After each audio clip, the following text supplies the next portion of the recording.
let's go back to your basic premise that there was a pool of molten steel. I know of absolutely nobody, no eyewitness who said so, nobody who's produced it.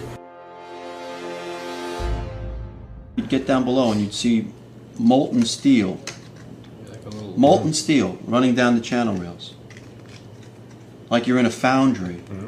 Yeah, like lava. Like it was Like lava lava. from a volcano. Actually melted beams where it was molten steel that was being dug out. Underground, it was still so hot that molten metal dripped down the sides of a wall. It's this fused element of steel, molten steel and concrete and all of these things all fused by the heat into one single element. And they pulled off a big block of concrete, and there was like a little river of steel flowing.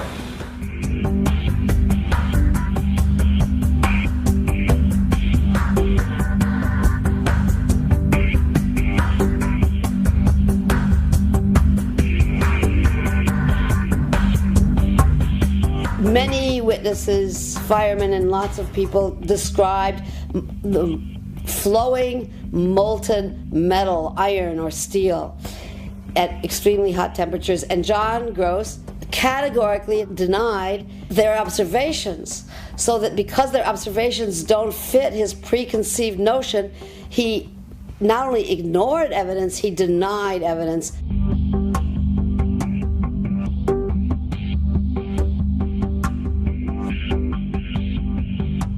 There were reports of molten steel having been seen in the rubble pile of all three buildings, and I knew that jet fuel, which is essentially kerosene, is not capable of melting steel nor iron.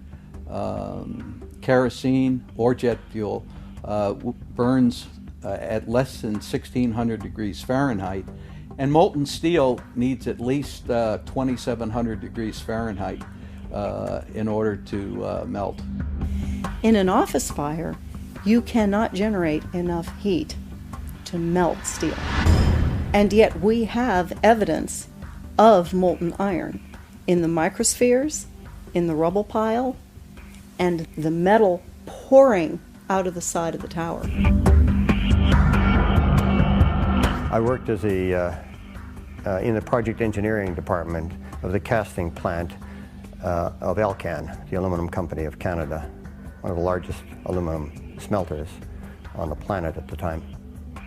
And in that smelter we turned aluminum oxide into aluminum, molten aluminum.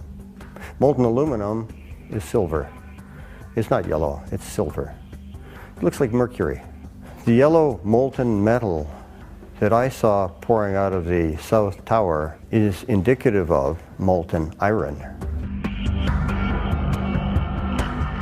The official explanation of what happened there was that the heat from the fire supposedly softened the steel and thereby brought the buildings down. Well, second law of thermodynamics says just like water can only flow downhill when it's poured on the ground, similarly heat can only move downhill. But with heat, downhill means from a region of higher temperature to a region of lower temperature. And the heat flowing uphill from a 750 degree flame to a 3000 degree puddle of molten steel violated the second law of thermodynamics. The only way that's known that a carbonaceous material can cause steel or iron oxide to turn into a molten metal is in a blast furnace. Yeah, and that's very different than what we had. Overflights had detected with infrared camera 1400 degree Fahrenheit hotspots on the surface of ground zero. And that being there for a week indicates that there was something very hot going on below the surface. This is how it's been since day one. Oh, it's unbelievable. And this is 6 weeks later, almost 6 weeks later. And as we get closer to the center of this, it gets hotter and hotter. It's probably 1500 degrees. We've had some small windows into what we thought was a core at some point, and it looked like an oven. It was just roaring inside. And it's just a bright reddish orange color. See that stuff he's pulling out? What was that, Chief? We're gonna hold off on the water. See the stuff he's pulling out? Yeah. It's red hot. If we hit it too much steam, you won't be able to see what he's doing. Great. There were fires of 2,000 degrees Fahrenheit below the ground. You see how this debris is still smoking? That's from the fires that are still burning. 8 weeks later, we still got fires burning.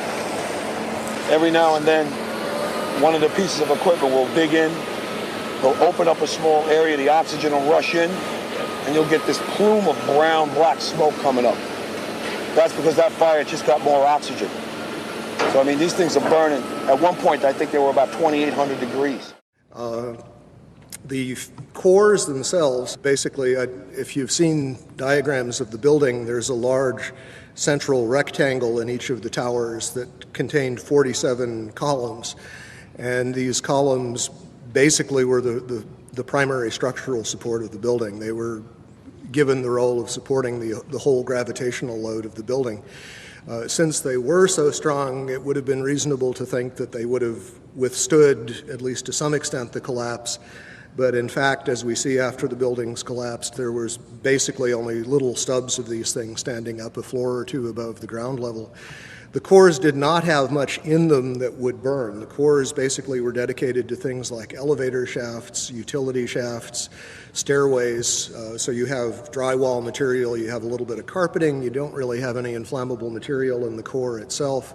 The core was specifically designed so it could not function as a chimney. They did not want, in the case of a fire, for the fire to be able to travel through the elevators or for air to come in through the elevators. So they were designed with what this architect, Aaron Swirsky, I believe it was, referred to as a hermetically sealed system. There were fire shutters that were designed to close off the core in the event of an event like this. And those, as far as we know, functioned properly, which means that there was a very limited amount of oxygen available. Okay, as far as the issue of what failed and how, some of the initial suggestions, and these showed up in the NOVA documentary, which is a good example of what I like to call proof by computer animation. Thomas Egar, who was a material scientist but not a structural engineer, who became a spokesman for these documentaries, indicated that the floors had somehow failed, that the trusses supporting the floors had failed. This was the theory that was put forward actually in the initial FEMA report.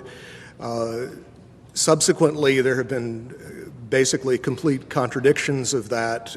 Jim Hoffman has done quite a bit of research which is available on the web concerning the problems with this idea that the floors would have simply fallen. There was a study done by Weidlinger Associates. The chief engineer there was Mathis Levy, who's a very well-known authority on building collapses. He specifically disavowed the idea of pancaking or collapsing of the floors. And the most recent official report we have on this, which is from National Institutes of Standards and Technology, NIST, rejected the idea that floor collapse was part of it. And so as a result, we have basically no sequential model at this point. What NIST has suggested is that there was some kind of simultaneous collapse of the cores, but they have not attempted to give any kind of modeling as to whether those cores could have in fact been destroyed by the fires in the way that they claim. Unfortunately, the material that would have allowed a detailed fire analysis, the actual physical evidence, is all gone. The building was designed to have a fully loaded 707 crash into it. That was the largest plane at the time.